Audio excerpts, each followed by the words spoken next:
ताज्या बातम्यांसाठी महान करेला सबस्क्राइब करा आणि बेल आयकॉनला क्लिक करा। सांगली येथे शक्तीपीठ बाधित आंदोलक आणि पालकमंत्री चंद्रकांत पाटील यांच्यात खडाजंगी। शक्तीपीठ महामार्ग कायमचा रद्द करा या मागणीसाठी महामार्ग बाधित शेतकरी संघर्ष समितीच्या वतीने जिल्हाधिकारी कार्यालयावर एक दिवसीय अन्नत्याग आंदोलन सुरू केलं।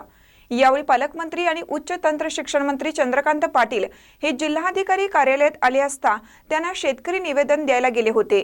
यावेळी निवेदन देण्यावरून पालकमंत्री चंद्रकांत पाटील आणि आंदोलक शेतकऱ्यांमध्ये जोरदार खडाजंगी झाली।